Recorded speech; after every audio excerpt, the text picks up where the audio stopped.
Hey class, this week we'll be talking about the early decades of the United States just after the ratification of the Constitution, pretty much from 1787 to roughly 1850. So there's a lot going on. Um, and the theme, I think, for this lesson would probably be the economy. We're going to talk about the formation of the U.S. economy, who the major players were, how it grew, and what the economy was based on. But let's start with George Washington and his time as president. Washington is often referred to as the father of the United States, and rightfully so. Um, so in 1787, the Constitutional Convention convenes in Philadelphia, and there's a lot of talk about what the country should look like. Now, last lesson we talked about the founders and the Articles of Confederation and how the founders basically declared the Articles to be a bust. And they were. The government was helpless and useless, and there was a mess. The government was a mess. Um, a lot of corruption. They were bankrupt. They had no army, and there was a lot of pushback from the regular people, like Shays' Rebellion. Not to mention Great Britain and France were still trying to have a political impact on the United States. And so the U.S. was in a very precarious position with them. Like they could declare war at any time, and the United States would be left without a strong army or a strong navy. Um, so the founders took this very seriously. They regarded the failure of the country to be their own personal failures, right? If the country failed, then they had failed as nation builders. And so they couldn't let that happen. So they start working on a new government, and as we know, the Constitution was created. Now, essentially, everyone knew that the new government would have to have some form of an executive branch to be in charge of enforcing the laws. But the fear was that if you put that power into the hands of one man, you'd end up with a monarch, which is exactly what they had fought to avoid. So the consensus was, of course, that there was only one man to pull off the job, and that, of course, was George Washington. Washington had gained the country's trust in the War for Independence and had actually refused to take control of the government after the war, even though many had tried to nudge him in that direction. So he was a very principled man, uh, had very strong ideals, and he had a vision for what he wanted the country to accomplish. So in 1789, Washington becomes the first president of the United States and the only one to be unanimously elected by the Electoral College.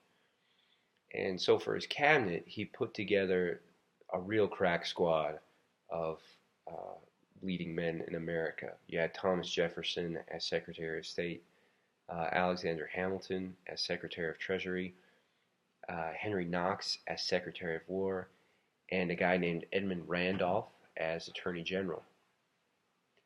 Uh, and so you had this very strong cabinet, but Hamilton and Jefferson immediately butt heads. They both had contradictory views of how the country should look or what the country should look like. Hamilton believed in a very strong economy. He believed that was key, and he devised a plan to resurrect the American economy, which was in shambles. Jefferson, though, wanted a strong agrarian society filled with well-educated farmers. He claimed he believed in self-government and general democracy, but what he really wanted was sort of an agrarian elite to govern the country, whereas Hamilton was more about manufacturing and industry. Uh, so so the two of them clashed quite hard, which made for some fascinating political intrigue. But Washington, while he was in office, did some very good things to keep the country together while it was in a very fragile state. And he left office in 1796, probably the country in a better shape than it had been. Sadly, he died a few years later of pneumonia. But John Adams replaced him, and he wasn't quite as careful as Washington had been. He wasn't as good at um, towing the line. He was more headstrong and more assertive in his policies and in his ideals. But he did a lot to keep the U.S. out of war with European nations. However, he was ruthless with internal affairs, domestic affairs, which probably cost him the re-election in 1800. But as this was all going on, there's also some domestic movements happening. The idea of what it meant to be free was changing, and people were using that to redefine their roles in society. One example was women. There was one writer named Judith Sargent Murray who wrote an essay called On the Equality of the Sexes. And while she didn't necessarily argue for uh, to overturn traditional gender roles, she did advocate for the need for greater opportunities for women. She wanted women to have a greater say and to have a greater education. She basically said there's no reason for women to not have a better education. Um, and she became very influential even centuries later during the women's rights movement in the early 20th century. So as this was going on, Jefferson took office in 1800, and he was very qualified. As you all know, he'd been involved in politics for decades, and he had a strong vision for where he wanted to take the country. But he ended up deviating from this course in very interesting and fascinating ways. Jefferson had always been a champion for small government, and when he became president, he immediately began to enact policies to shrink the federal government. But he also ended up making some very drastic maneuvers that completely contradict his political philosophies. And one of those, of course, is the Louisiana Purchase, which he, with the stroke of a pen, basically doubled the size of the United States on his own. So there's some fascinating things going on there during the Jeffersonian era. But he actually left office during a low point in his career. Um, Things were getting very tense with European nations, Great Britain and France, who were both jockeying for American allies.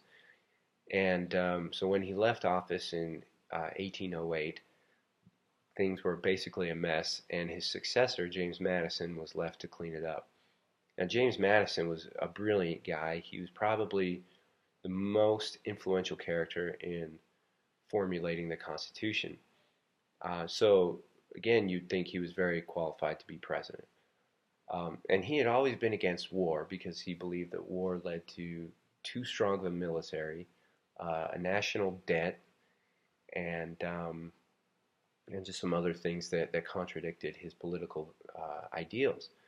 But he ended up advocating for war against Great Britain in the War of 1812. And we don't really talk a lot about that war, but it ended up being very significant in the history of the United States. So after the war in 1815, the country changed in some very dramatic and exciting ways. A new market revolution began, and the U.S. economy took off. And this was fueled by revolution in transportation, the telegraph, and the spread of slavery. And thanks to these three things, the U.S. became one of the strongest economies in the world. So that's this week's lesson, and I hope you enjoy it. Good luck.